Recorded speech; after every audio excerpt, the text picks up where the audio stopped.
मेरा नाम है अब्बास और आप देख रहे हैं स्किल यूनी। आज के इस लेक्चर में हम बात करने वाले हैं कंडीशनल कंस्ट्रक्ट के बारे में।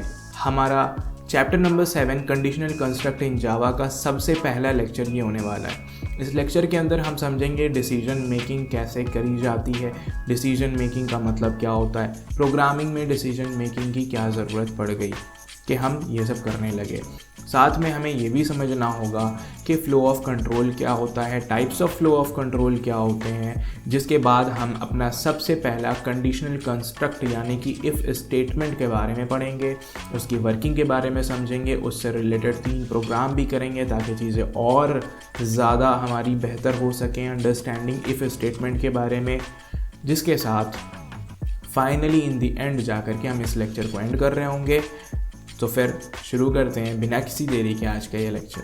तो आज सबसे पहले बात करेंगे कंडीशनल्स के बारे में। कंडीशनल्स के बारे में समझने से पहले हमें ये समझने की ज़रूरत है कि डिसीजन मेकिंग आखिरकार होती क्या है। अब डिसीजन मेकिंग का इंट्यूशन देने के लिए मैं कुछ बातें यहाँ पर बोलूँगा, आप लोग थोड़ा ध्यान से उसको सुनिएगा और समझने की कोशिश करिए, ठीक है। किसी भी कंट्री के अंदर इलेक्शंस होते हैं, ठीक है, किसी भी कंट्री के अंदर इलेक्शंस होते हैं। इलेक्शंस में वोट करने वाले कुछ कैंडिडेट्स होते हैं। वो कैंडिडेट किन कुछ कंडीशंस के बेसिस पर ही उस इलेक्शन में वोट कर सकते हैं। फॉर एग्जांपल इंडिया के अंदर क्या है, इंडिया के अंदर अगर किसी भी इंसान को या फिर किसी भी व्यक्ति को, किसी भी पर्सन को वोट देना है तो उस केस में उसे करना क्या होगा। सबसे पहला उसे अपने सिटीजनशिप का प्रूफ देना होगा कि वो इंडिया का सिटीजन है। दूसरी चीज़ क्या होती है कि उसे ये प्रूफ देना होगा कि उसकी एज 18 या फिर उससे अबव है।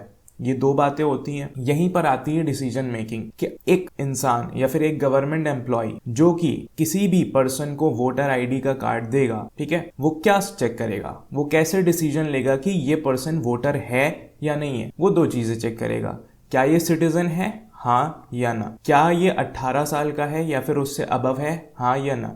इन 2 चीज़ों के बेसिस पर वो ये डिसाइड करेगा कि इसको वोटर आईडी कार्ड दिया जाए या फिर ना दिया जाए, यानी कि ये बंदा वोटर बनेगा या फिर नहीं बनेगा। सबसे पहला एग्जाम्पल डिसीजन मेकिंग का, कुछ बात समझ में आ रही है। दूसरा एग्जाम्पल जो है वो है ट्रैफिक लाइट का। आप कहीं पर भी जाते हो, रास्ते में जाते हुए आप क्या देखते हो कि भाई एक सिग्नल आया, वहां पर रेड लाइट हो गई। सीधा दिमाग काम किया, अगर रेड लाइट है तो हम वहां से आगे की तरफ नहीं बढ़ सकते, गाड़ी हमें वहीं रोकनी होगी। हम रेड सिग्नल को क्रॉस नहीं कर सकते जब तक कि सिग्नल ग्रीन ना हो जाए, ठीक है। सिग्नल जब ग्रीन हो जाएगा यानी कि अब सिग्नल की जो ट्रैफिक लाइट है वो रेड नहीं है, तो फिर हम क्या कर सकते हैं, गाड़ी आगे बढ़ा सकते हैं, हम आगे बढ़ सकते हैं। ये भी डिसीजन मेकिंग का एक बेहतरीन सा एग्जाम्पल है। इन 2 एग्जाम्पल से आपको ये बात समझ में आ गई होगी कि असली जिंदगी में, रियल लाइफ में हमें बहुत जगह पर डिसीजन मेकिंग करनी पड़ती है कि क्या पढ़ा जाए, क्या ना पढ़ा जाए, आगे कौन सी स्ट्रीम चुनी जाए या क्या ना चुना जाए। बहुत सारी चीजें होती हैं जहां पर हम डिसीजन लेते हैं, यही हमारी डिसीजन मेकिंग एबिलिटी होती है। अब क्योंकि प्रोग्रामिंग हमारी रियल लाइफ प्रॉब्लम्स को सॉल्व करने में मदद करता है, रियल लाइफ प्रॉब्लम्स को आसान करता है कि हम उन रियल लाइफ प्रॉब्लम्स को आसानी से प्रोग्रामिंग के थ्रू भी सॉल्व कर सकें। हमने इतनी बातें तो जानी है। तो जहां रियल लाइफ में हम डिसीजन मेकिंग करते हैं, कंडीशंस के बेसिस पर, सिचुएशंस के बेसिस पर डिसीजन लेते हैं, क्या हमारे पास कोई ऐसी चीज नहीं होनी चाहिए कि जहां पर हम प्रोग्रामिंग में भी किसी कंडीशन या फिर सिचुएशन के बेसिस पर हम डिसीजन ले सकें कि हमें ये काम करना है या फिर नहीं करना है, हमें ये कोड चलाना है या फिर ये कोड नहीं रन कराना है। ये चीजें होनी चाहिए कि नहीं होनी चाहिए। तो बिल्कुल यहीं पर हमारा क्या आता है, यहीं पर हमारे आते हैं कंडीशनल्स। इतनी बात समझ में आ जाती है। तो ये जो चैप्टर हम लोग पढ़ने वाले हैं ये पूरी तरह से कंडीशनल्स के ऊपर होने वाला है। एक एक करके सारे कंडीशनल्स के बारे में समझेंगे हम यहाँ पर। दूसरी बात क्या है कि वाई इन प्रोग्राम। अब जो दूसरी बात है वो क्या है कि वाई इन प्रोग्रामिंग। प्रोग्रामिंग में कंडीशनल्स क्यों, प्रोग्रामिंग में कंडीशनल्स क्यों, या फिर ये कहा जाए प्रोग्रामिंग में डिसीजन मेकिंग क्यों, क्या जरूरत है प्रोग्रामिंग में डिसीजन मेकिंग करने की। आप खुद ही सोचिए, अगर प्रोग्रामिंग के अंदर एक डिसीजन मेकिंग की एबिलिटी ना हो, यानी कंडीशनल्स मौजूद ना हो, तो हम क्या नहीं कर पाएंगे, हम अपने प्रोग्राम को, हम अपने सॉफ्टवेयर को इंटेलिजेंट नहीं बना पाएंगे। इतनी बात समझ में आ रही कि नहीं आ रही बात? इंटेलिजेंट बना पाने का मतलब ये है कि हमारा प्रोग्राम किसी चीज के बेसिस पर, किसी कंडीशन के बेसिस पर क्या करना है क्या नहीं करना है, अगर इस चीज में फर्क कर पा रहा हो, ये चीज डिसाइड कर पा रहा हो, तो हम कहेंगे कि हमारा प्रोग्राम कहीं ना कहीं इंटेलिजेंट है। ठीक है, बात समझ में आ रही कि नहीं आ रही? अगर डिसीजन मेकिंग हमारा प्रोग्राम कर ले तो हम अपने प्रोग्राम को क्या कहेंगे? इंटेलिजेंट कहेंगे। तो अपने प्रोग्राम को इंटेलिजेंट बनाने के लिए हम डिसीजन मेकिंग को प्रोग्रामिंग के अंदर लाते हैं with the help of conditional construct, जो अब हम एक एक करके पढ़ने वाले। इतनी बात समझ में आ जाती है? अब इससे पहले कि हम शुरू करें इफ स्टेटमेंट के बारे में पढ़ना, उससे पहले हमें एक बहुत इंपॉर्टेंट चीज यहां पर समझनी है, वो ये कि फ्लो ऑफ कंट्रोल क्या होता है प्रोग्रामिंग के अंदर। फ्लो ऑफ कंट्रोल को समझेंगे, उसके बाद हम फिर कंडीशनल्स को समझ पाएंगे। बात करें फ्लो ऑफ कंट्रोल की, तो फ्लो ऑफ कंट्रोल यहां पे कहता है कि flow of control refers to the order in which statements in a program are executed. अभी तक हमने बहुत सारे प्रोग्राम्स लिखे, उन प्रोग्राम्स के अंदर मल्टीपल लाइंस होती थी। ठीक है, उन प्रोग्राम्स के अंदर मल्टीपल लाइन होती थी। हम क्लास बनाते थे, उसके बाद मेन मेथड, फिर पहली लाइन, फिर दूसरी लाइन, फिर तीसरी लाइन, फिर चौथी, फिर पांचवी। हम अपनी ज़रूरत के हिसाब से जितनी लाइंस बनानी होती थी वो हम बनाते थे। ठीक है, अब हर एक लाइन के बाद दूसरी लाइन एग्जीक्यूट होती थी, उसके बाद तीसरी लाइन एग्जीक्यूट होती थी, उसके बाद चौथी लाइन एग्जीक्यूट होती थी। तो किस ऑर्डर में चीजें एग्जीक्यूट हो रही हैं, प्रोग्राम के अंदर लिखी गई स्टेटमेंट्स किस ऑर्डर में एग्जीक्यूट हो रही, यही हमारा कहलाता है फ्लो ऑफ कंट्रोल। ठीक है, यानी कंपाइलर के पास कंट्रोल किस फ्लो में जा रहा है प्रोग्राम का। ये बात समझ में आ रही कि नहीं आ रही? हमने जो प्रोग्राम लिखा उस प्रोग्राम के अंदर मल्टीपल स्टेटमेंट्स होंगी, अब वो स्टेटमेंट्स किस ऑर्डर में एग्जीक्यूट हो रही हैं, यही हमारा फ्लो ऑफ कंट्रोल कहता है। अभी तक के लिए हमने इतना ही जाना था कि जो भी प्रोग्राम का वर्किंग फ्लो है वो डायरेक्टली मेन मेथड से शुरू होता है, और मेन मेथड के बाद क्या होता है, मेन मेथड के बाद ऊपर से नीचे की तरफ, टॉप टू बॉटम हम बढ़ते हैं और एक एक करके स्टेटमेंट्स को एग्जीक्यूट किया जाता है। उसी हिसाब से इस बात को समझते हुए हमने अपने लॉजिक्स को लिखा, ताकि काम भी वैसा ही हो जैसा हम चाहते हैं। ठीक है, वही बात यहां पे लिखी हुई है कि by default Java program executes statements sequentially from top to bottom. Java के जो प्रोग्राम्स होते हैं बाय डिफॉल्ट वो क्या करते हैं, वो स्टेटमेंट्स को सीक्वेंशियली यानी लाइन में, ऑर्डर में, सीक्वेंस में, ठीक है, सीक्वेंस में रिजॉल्व करते हैं, सीक्वेंस में एग्जीक्यूट करते हैं। कैसे?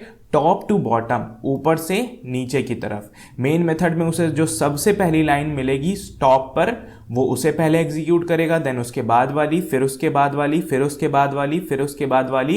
इस तरह से वो टॉप टू बॉटम की हायरार्की में ऐसे चलेगा और एक एक करके सारी की सारी स्टेटमेंट्स को सीक्वेंशियली यानी सीक्वेंस में सॉल्व करता जाएगा, one by one from top to bottom. ये हमने समझ रखा है और इतना तो हमको समझ में आ ही गया था प्रोग्राम लिखते लिखते। ठीक है, अब बात करते हैं कि जावा के अंदर मेनली 3 तरह के types of flow of control होते हैं, वो क्या होते हैं उनको देख लेते हैं। फ्लो ऑफ कंट्रोल के टाइप्स में सबसे पहला जो टाइप है हमारा वो है सीक्वेंशियल फ्लो। सीक्वेंशियल फ्लो जो कि नॉर्मल फ्लो भी कहलाता है, ये वही फ्लो है जो अभी तक हमने देखा कि चीजें क्या हो रही हैं, top to bottom one by one करके एक एक करके स्टेटमेंट एग्जीक्यूट हो रही है और फिर उसी तरह से रिजल्ट हमको देखने को मिल रहे हैं। ये था हमारा सीक्वेंशियल फ्लो। दूसरा जो है वो होता है हमारा कंडीशनल फ्लो, जिसको हम सेलेक्टिव फ्लो भी कहते हैं। इसमें क्या होता है कि कुछ पार्ट ऑफ प्रोग्राम, हमने प्रोग्राम लिखा, उसका कुछ पार्ट है, ये पार्ट तभी एग्जीक्यूट होगा जब कोई कंडीशन ट्रू होती है या फिर फॉल्स होती है। इस चीज के बेसिस पर ये पार्ट एग्जीक्यूट होगा, ये हमारा कंडीशनल फ्लो होता है। ठीक है, अब इसी के लिए कंडीशनल कंस्ट्रक्ट हमारे पास है जो हम पढ़ने वाले हैं और फिर हम समझेंगे कि कैसे चीजें होती हैं। कंडीशनल कंस्ट्रक्ट की मदद से हम कंडीशनल फ्लो अपने प्रोग्राम के अंदर एम्बेड कर सकते हैं, इंटीग्रेट कर सकते हैं, लगा सकते हैं। ये बात समझ में आ रही है? अदरवाइज हमारा जो प्रोग्राम है वो एक सीक्वेंशियल फ्लो फॉलो करेगा, टॉप टू बॉटम वाला।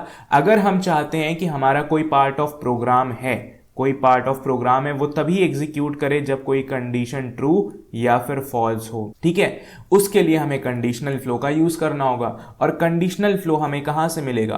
कंडीशनल फ्लो जो है वो हमें मिलता है कंडीशनल कंस्ट्रक्ट से, जो कि हमारा ये पूरा चैप्टर होने वाला है। एक एक करके डिटेल में हर एक के बारे में हम पढ़ने वाले हैं। इतनी बात समझ में आई। तीसरा जो टाइप है फ्लो ऑफ कंट्रोल का वो होता है इटरेटिव फ्लो, जिसे हम रेपिटेटिव फ्लो भी कहते हैं। इसके अंदर क्या होता है, इसके अंदर हमने कुछ कोड लिखा, हमारा कुछ ब्लॉक ऑफ कोड है, कुछ पार्ट ऑफ कोड है जो रिपीटेटिव ब्लॉक में लिख दिया गया है, यानी लूप्स की मदद से लिख दिया गया है। ठीक है, अब ये जो लूप्स के अंदर कोड लिखा जाता है, ठीक है, ये लूप की बॉडी है, मान लीजिए ये लूप यहां से स्टार्ट हुआ, तो ये लूप की बॉडी में जो भी कोड लिखा गया ये क्या होता है, ये रिपीटेडली साइकिल में क्या होता है, बार बार बार बार बार बार बार बार करके एग्जीक्यूट होता रहता है, होता रहता है, होता रहता है, जब तक कि एक कंडीशन फॉल्स ना हो जाए। ठीक है, ये रिपीटिशन तब तक होता रहता है जब तक लूप के अंदर लिखी गई कंडीशन फॉल्स ना हो जाए, और जैसे ही लूप के अंदर लिखी गई कंडीशन फॉल्स होती है ये रिपीटेटिव फ्लो ब्रेक हो जाता है, उससे बाहर आ जाता है हमारा एग्जीक्यूशन,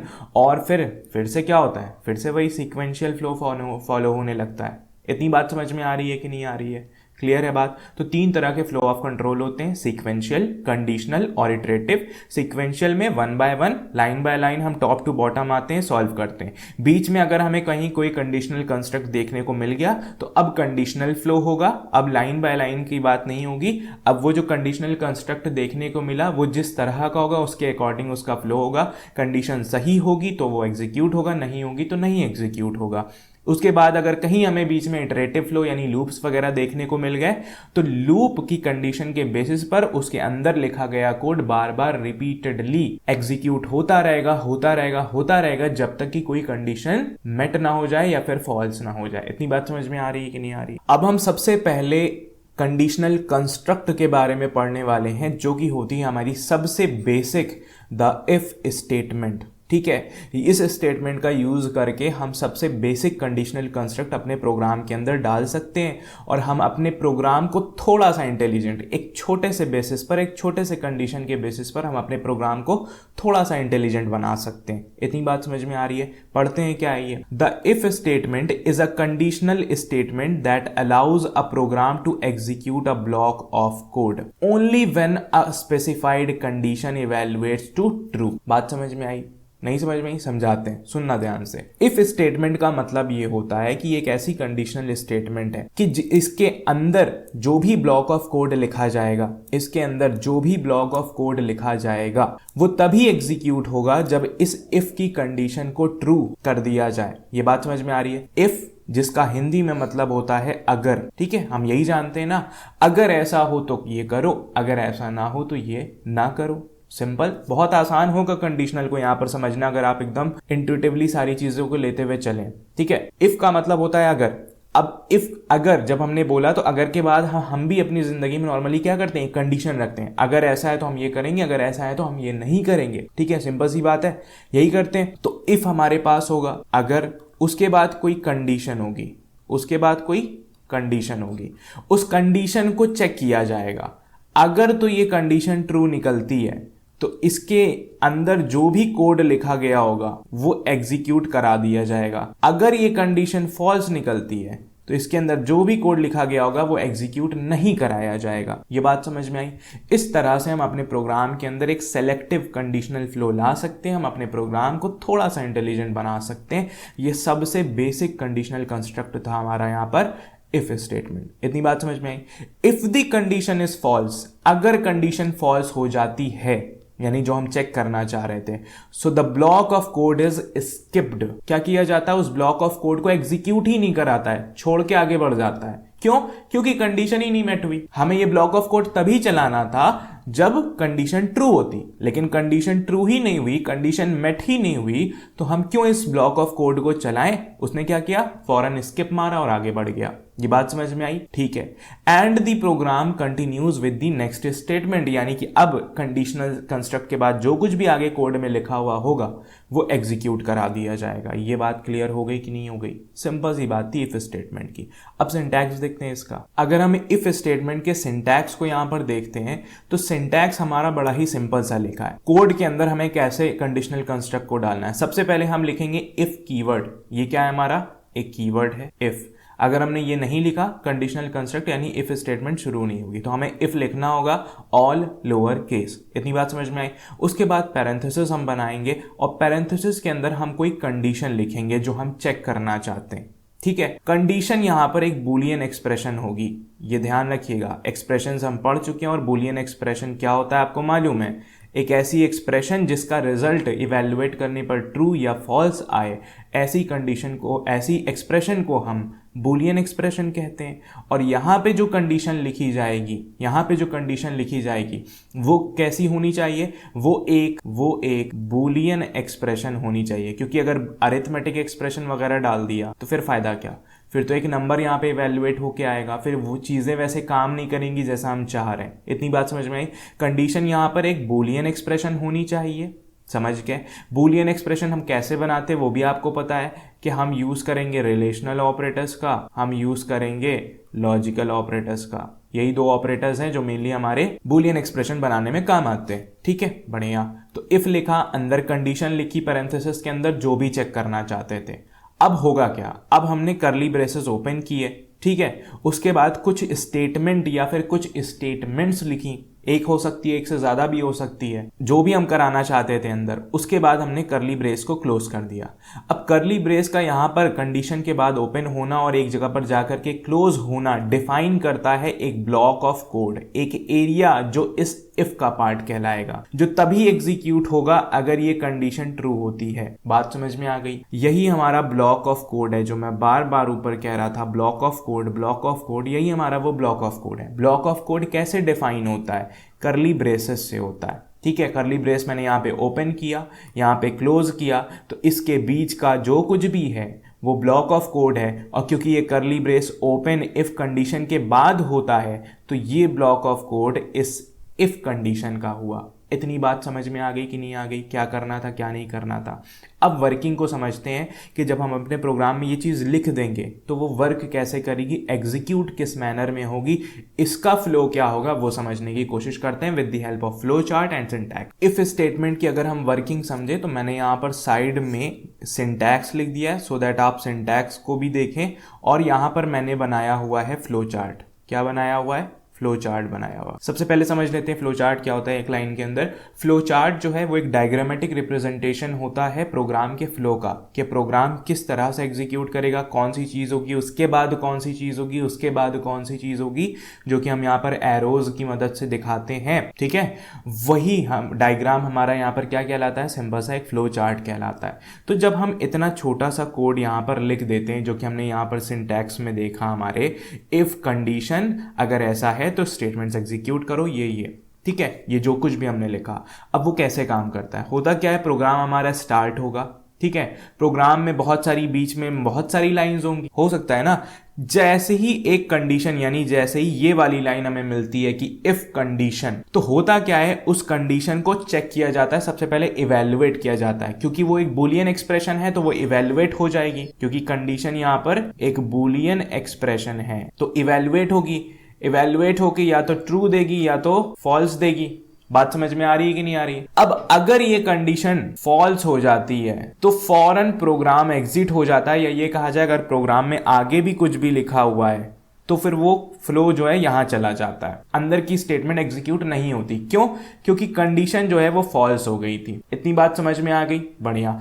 अगर कंडीशन इवैल्यूएट करने पर ट्रू आ जाती है, क्या आ जाती है, ट्रू आ जाती है, तो क्या होता है, तो फिर ये स्किप नहीं करता है, तो ये कहता है इफ ब्लॉक की बॉडी में जो कुछ भी लिखा हुआ है उसको पहले एग्जीक्यूट करेगा तब आगे की तरफ बढ़ेगा। यानी कि अगर हम सिंटैक्स में देखें, अगर ये कंडीशन ट्रू हो गई तो इन स्टेटमेंट्स को वो सबसे पहले एग्जीक्यूट करेगा, तब फ्लो ऑफ कंट्रोल को आगे बढ़ाएगा। इतनी बात समझ में आई कि नहीं। ठीक है, अगर ये कंडीशन फॉल्स हो जाती है तो वो इसको स्किप मार के सीधे फ्लो ऑफ कंट्रोल को इस इफ ब्लॉक के आगे दे देगा कि अब जाओ आगे का काम करो। क्लियर हो गई वर्किंग ऑफ इफ स्टेटमेंट कैसे काम कर रहा है। कंडीशन चेक होती है सबसे पहले, अगर कंडीशन ट्रू है तो ब्लॉक की बॉडी, यानी इफ ब्लॉक की जो बॉडी के अंदर जो कुछ भी लिखा हुआ है वो एग्जीक्यूट करा दिया जाता है। अगर कंडीशन फॉल्स हो गई तो उसको स्किप करके हम सीधे प्रोग्राम में आगे की तरफ चले जाते हैं। अगर प्रोग्राम में आगे कुछ भी नहीं लिखा है तो प्रोग्राम एग्जिट हो जाता है। अगर आगे कुछ लिखा हुआ है तो फ्लो ऑफ कंट्रोल यहाँ पे आ जाता है और फिर यहाँ से एग्जीक्यूशन होना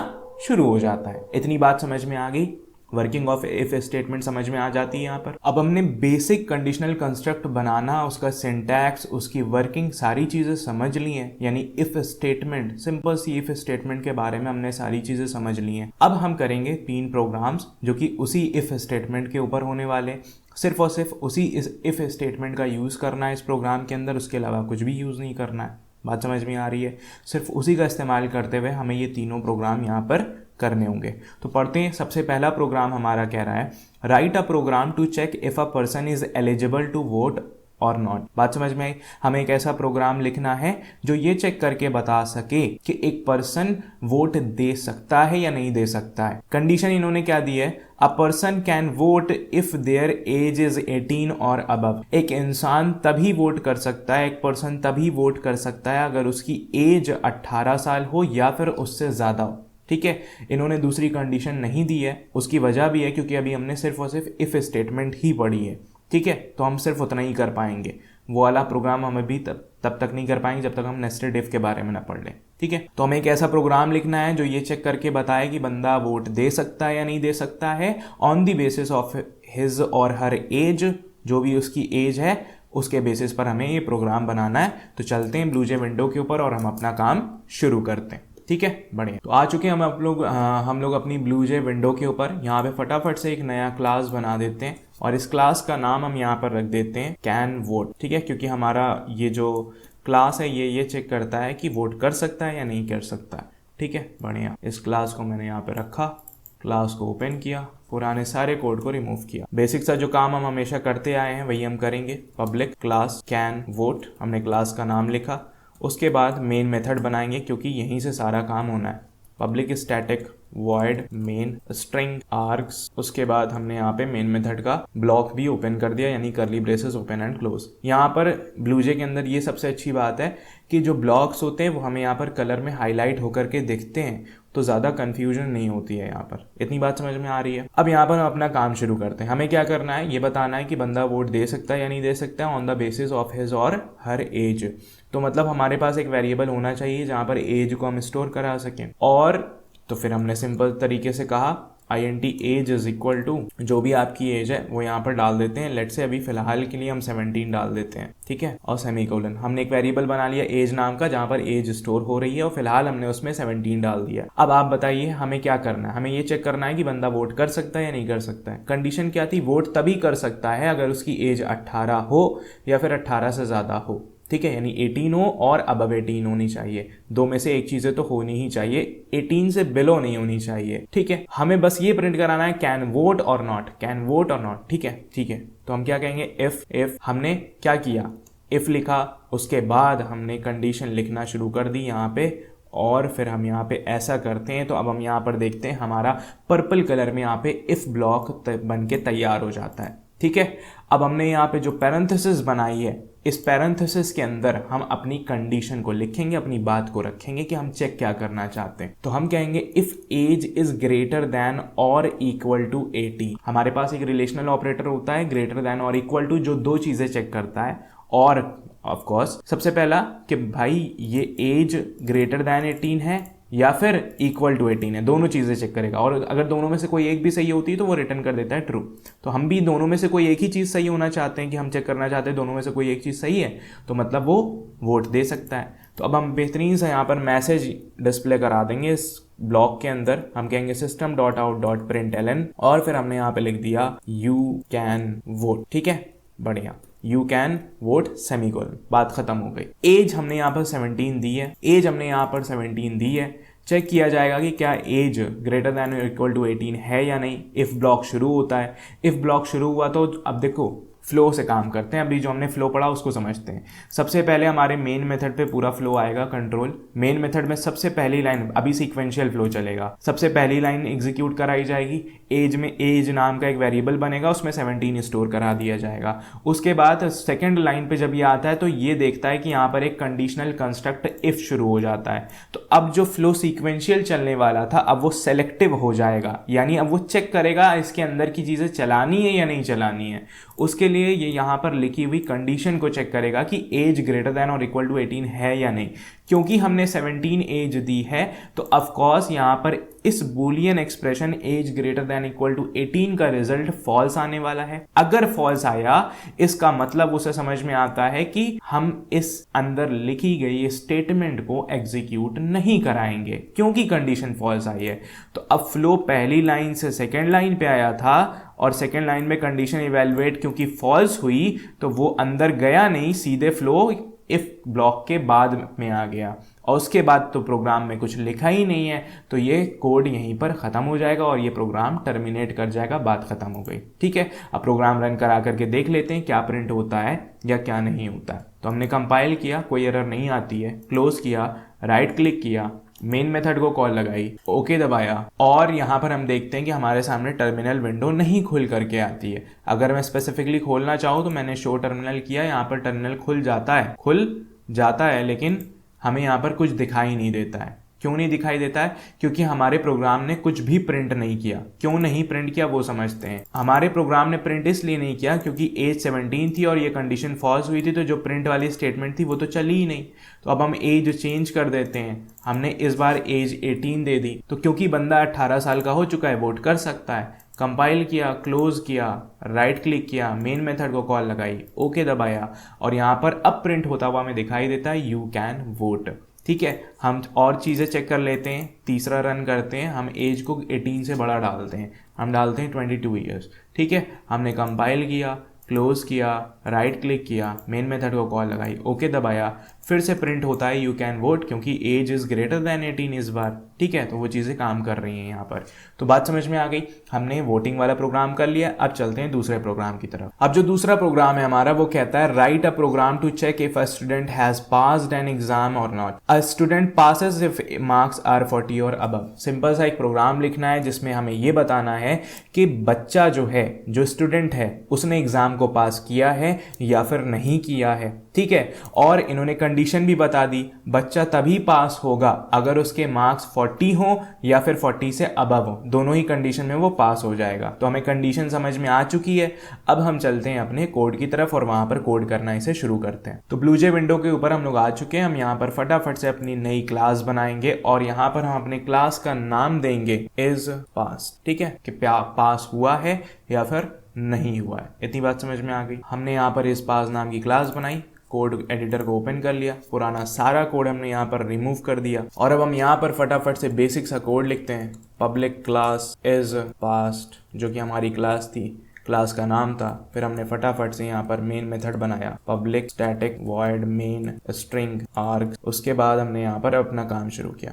क्योंकि बच्चे को चेक करना है पास हुआ है या नहीं, तो हमें पता होना चाहिए उसके मार्क्स क्या है। तो हमने लिखा int marks is equal to integer type का वेरिएबल का नाम है मार्क्स। हमने उसमें स्टोर करा लिया 45 और सेमीकोलन कर दिया, यानी पहली लाइन हो जाएगी, मार्क्स नाम का वेरिएबल डिक्लेयर होगा, उसमें 45 स्टोर हो जाएगा। अब क्योंकि हम एक ऐसा काम कराना चाहते हैं जो ये चेक करे कि मार्क्स पासिंग वाले हैं या नहीं, तो उसके लिए कंडीशन लगेगी और कंडीशन के लिए हमने पढ़ लिया कंडीशनल कंस्ट्रक्ट इफ लगाएंगे। इफ अगर कंडीशन क्या है, कंडीशन सिंपल सी है, if marks is greater than और इक्वल टू 40, मार्क्स या तो 40 हो या तो 40 से ज्यादा हो तो बच्चा पास हो रहा है। बच्चा पास हो रहा है तो हमने करली ब्रेसेस ओपन एंड क्लोज किया, इफ का ब्लॉक ऑफ कोड बना और क्योंकि जब पास होगा तभी प्रिंट कराना है system.out.println you are pass। ठीक है, आप पास हो चुके हैं, सेमीकोलन, बात खत्म। इतनी बात समझ में आई, क्लियर है। तो अगर ये स्टेटमेंट जो मैंने यहां पर लिखी, अगर इसको इस इफ ब्लॉक के बाहर लिख दिया जाए तो यहाँ पे कंडीशन थोड़ी चेक होगी। यहाँ पर तो वो हर बार क्या करेगा, प्रिंट कराता रहेगा, क्योंकि वो नॉर्मल फ्लो का पार्ट है, कंडीशनल फ्लो का पार्ट नहीं है। कंडीशनल फ्लो तभी आएगा जब यहाँ पर इफ वाली स्टेटमेंट होगी। तो इसलिए हमने उसे इफ ब्लॉक के अंदर लिखा है क्योंकि हम ये चाहते हैं ये चीज तभी प्रिंट हो जब बच्चा वाकई में पास हुआ हो, यानी उसके मार्क्स पासिंग मार्क्स हो, तभी प्रिंट हो। ठीक है, इसलिए हमने इस स्टेटमेंट को यहाँ पर अंदर रखा हुआ है। बात क्लियर हो रही है, बढ़िया। अब हम कंपाइल करते हैं, क्लोज करते हैं, राइट क्लिक करते हैं, मेन मेथड को कॉल लगाई, ओके दबाया और यहाँ पर प्रिंट हो जाता है यू आर पास्ड। क्यों? क्योंकि वहां पर उसे 45 मार्क्स मिले थे। हम 40 के लिए भी ट्राई कर लेते हैं, 40 के लिए, इक्वल के लिए। कंपाइल किया, क्लोज किया, राइट क्लिक किया, मेन मेथड को कॉल लगाई, ओके दबाया, यू आर पास्ड यहाँ पर लिख करके आता है क्योंकि बच्चा एकदम जस्ट पास हो गया, उसको 40 मिल गया। अब फेल भी कर दिया जाए, 39 दे देते हैं, ठीक है, जो कि लेस देन 40 है। कंपाइल किया, क्लोज किया, राइट क्लिक किया, मेन मेथड को कॉल लगाई, ओके दबाया, लेकिन सामने कुछ भी नहीं आया। अब मैं जानबूझ के टर्मिनल खोलूंगा और यहाँ पर भी खाली है, कुछ भी प्रिंट नहीं हुआ। क्यों? क्योंकि सिंपल सी बात थी, बच्चे के मार्क्स थे 39 विच इज लेस देन 40 और वो पासिंग नहीं थे, इसलिए यू आर पास्ड प्रिंट नहीं हुआ। बात समझ में आ गई। अब बढ़ते हैं तीसरे प्रोग्राम की तरफ। अब जो हमारा तीसरा प्रोग्राम है वो कह रहा है write a program to check if a number is even और ऑड। ठीक है, एक सिंपल सा प्रोग्राम लिखना है जो ये चेक करके बता दे कि नंबर इवन है या फिर ऑड है। ठीक है, दोनों चीजें बतानी है प्रोग्राम में, ये ध्यान रखिएगा। ये भी बताना है नंबर इवन है, अगर इवन है तो इवन प्रिंट होना चाहिए, अगर ऑड है तो ऑड प्रिंट होना चाहिए। इतनी बात समझ में आ जाती है। ठीक है, बढ़ते हैं प्रोग्राम की तरफ। अब ब्लूजे विंडो पर आ चुके हैं, फटाफट से एक नई क्लास बनाएंगे इवन और ऑड। ठीक है, इस नाम से हमने क्लास बनाई, हो सकता है पहले भी बनाया हो बट कोई मतलब नहीं है, हम नई बनाएंगे, उसी पे काम करेंगे। ये सारा पुराना कोड हमने यहाँ से रिमूव कर दिया और हमने लिखा पब्लिक क्लास इवन और ऑड, जो नाम हमने बाहर दिया था। फिर मेन मेथड को कॉल लगाई, मेन मेथड डिक्लेयर किया, public static void main string arg. उसके बाद अब हम यहाँ पर अंदर आ जाते हैं और हम अपना काम शुरू करते हैं। सबसे पहले एक नंबर होना चाहिए int num, जिसमें हम नंबर स्टोर कर सके। फिलहाल के लिए हमने 4 को स्टोर कर दिया जो कि एक इवन नंबर है। अब इसी नंबर को हमें चेक करना है कि इवन है या फिर ऑड है। इवन के लिए हम लॉजिक बनाएंगे, हम कहेंगे इफ अगर num modulo 2 double equal to 0, अगर नंबर को 2 से डिवाइड करने पर रिमाइंडर 0 आ जाए। यही तो लिखा हुआ है ना, num मॉडुलस 2 क्या करेगा, नंबर को 2 से डिवाइड करेगा, उसका रिमाइंडर निकालेगा, फिर ये चेक करेगा कि वो रिमाइंडर 0 के बराबर है या नहीं है। अगर ऐसा है तो चुपचाप से प्रिंट करा दो system.out.println और अंदर लिख दो इवन। ठीक है, सिंपल सी बात है। अब मैं सेम कोड को कॉपी कर रहा हूं और नीचे एक और कंडीशनल कंस्ट्रक्ट मैंने बना दी फिर से इफ, लेकिन इस बार मैं लिख रहा हूं number modulus 2 double equal to नहीं, इक्वालिटी नहीं, इनइक्वालिटी मैंने यहां पर लगाई, मैंने लिखा नॉट इक्वल टू। इतनी बात समझ में? क्यों? क्योंकि जब रिमाइंडर 0 के बराबर नहीं होगा 2 से डिवाइड करने पर, तब हम जानते हैं कि वो नंबर इवन नहीं, क्या है, ऑड है, तो हम अंदर प्रिंट करा देंगे ऑड। और क्योंकि इवन और ऑड दो डिस्टिंक्ट चीजें होती हैं, एक दूसरे के ऊपर ओवरलैप नहीं करती, तो हमारा ये लॉजिक भी परफेक्टली काम करेगा। अगर नंबर इवन है तो सिर्फ यही कोड एग्जीक्यूट होगा और यहीं पे प्रिंट होगा, और ये वाला तो ऑटोमेटिकली फॉल्स हो जाएगा क्योंकि नंबर इवन है। ठीक है, और अगर नंबर ऑड होगा तो ये वाली लाइन एग्जीक्यूट होगी ही नहीं, क्योंकि num modulus 2 double equal to 0 तो फॉल्स हो जाएगा। लेकिन उस केस में num modulus 2 not equal to 0 true हो जाएगा कि हाँ भाई 0 तो नहीं आया रिमाइंडर, मतलब ये ऑड था, तो ऑड प्रिंट करा दो। अब क्योंकि नंबर हमने 4 दिया है तो बाहर इवन प्रिंट होना चाहिए, तो प्रोग्राम को चेक करते हैं। कंपाइल किया, क्लोज किया, राइट क्लिक किया, मेन मेथड को कॉल लगाई, ओके दबाया और यहाँ पर इवन प्रिंट होता है। ठीक है, हम नंबर चेंज करते हैं, हमें तो मल्टीपल ट्रायल्स करने हैं ना, लॉजिक एकदम परफेक्ट काम करना चाहिए। हमने 3 डाल दिया, हम जानते हैं 3 ऑड है, होगा क्या, सबसे पहले ये लाइन एग्जीक्यूट होगी, num नाम का वेरिएबल बनेगा, उसमें 3 स्टोर हो जाएगा। फिर यहाँ दूसरे में लाइन पे कंट्रोल आएगा और फिर वहां पर क्या देख रहा है कि इफ शुरू हो गया, मतलब एक कंडीशन शुरू हो गई, तो सबसे पहले वो उसके अंदर की कंडीशन को इवैल्यूएट करेगा। अब नंबर में 3 है तो कहेगा 3 मॉडुलस 2। अब 3 को हम 2 से डिवाइड करते हैं तो रिमाइंडर 1 आता है, which is not equal to 0, और यहां पर चेक कर रहा है इक्वल टू 0 है या नहीं है, तो ये वाली कंडीशन क्या हो जाएगी, फॉल्स हो जाएगी। अब क्योंकि ये पहली कंडीशन फॉल्स हो गई तो system.out.println इवन एग्जीक्यूट नहीं करेगा। ठीक है, तो यहाँ कंट्रोल हमारे दूसरे इफ पे आ जाएगा। अब दूसरी इफ भी हमने लगा रखी कंडीशन ऑड के लिए भी, तो वो ये चेक करेगा कि num मॉडुलस 2 करेगा, यानी 3 मॉडुलो 2 होगा, रिमाइंडर 1 आएगा, which is not equal to 0, और यही यहाँ पर चेक भी किया जा रहा है कि नॉट इक्वल टू 0 है या नहीं, तो ये कंडीशन हो जाएगी ट्रू। और जैसे ही कंडीशन ट्रू हो जाएगी तो अंदर की चीज जो की लिखी हुई है system.out.println ऑड, वो बाहर प्रिंट हो जाएगा। ठीक है, तो इस बार बाहर ऑड प्रिंट होने वाला है। हमने कंपाइल किया, क्लोज किया, राइट क्लिक किया, मेन मेथड को कॉल लगाई, ओके दबाया और यहाँ पर इस बार ऑड प्रिंट होता है, इवन प्रिंट ही नहीं होता है। क्यों? क्योंकि वो कंडीशन फॉल्स हो गई तो उसके अंदर का लिखा हुआ कोड भी एग्जीक्यूट नहीं किया। इतनी बात समझ में आ जाती है? बढ़िया। यहाँ पर हमने आज अपना सबसे पहला लेक्चर कंडीशनल कंस्ट्रक्ट्स इन जावा चैप्टर का ख़त्म कर लिया। हमने समझ लिया इस लेक्चर के अंदर डिसीजन मेकिंग क्या होती है, डिसीजन मेकिंग प्रोग्रामिंग में क्यों ज़रूरी है, फ्लो ऑफ कंट्रोल क्या होते हैं, तीनों तरह के फ्लो ऑफ कंट्रोल को ऊपर ऊपर से समझा। और क्योंकि हम सीक्वेंशियल फ्लो शुरुआत से देखते हुए आ रहे हैं तो वो हमें पता है कैसे काम करता है। कंडीशनल फ्लो का बेसिक हमने देख लिया आज हमने इफ स्टेटमेंट की मदद से। इटरेटिव फ्लो तभी समझ में आएगा जब हम लूप्स के बारे में पढ़ेंगे, तो उसके बारे में डिटेल में वहाँ पर बात होगी। ठीक है, उसके बाद हमने 3 प्रोग्राम्स कर लिए बेसिक सी इफ स्टेटमेंट का यूज़ करते हुए। उसके अलावा हमने कुछ भी यूज़ नहीं किया, बेसिक जितना पढ़ा उतना ही यूज़ किया और हमारे प्रोग्राम अच्छे से काम कर रहे थे क्योंकि बहुत ही बेसिक प्रोग्राम भी थे। ठीक है, ज़्यादा हाई एंड वाले प्रोग्राम हम तभी कर पाएंगे जब हम थोड़ा सा और मुश्किल वाले कंडीशनल कंस्ट्रक्ट को पढ़ लें, समझ लें, फिर हम चीज़ें कर पाएंगे। ठीक है, तो आज का लेक्चर यहीं पर एंड करते हैं, मिलते हैं नेक्स्ट लेक्चर के।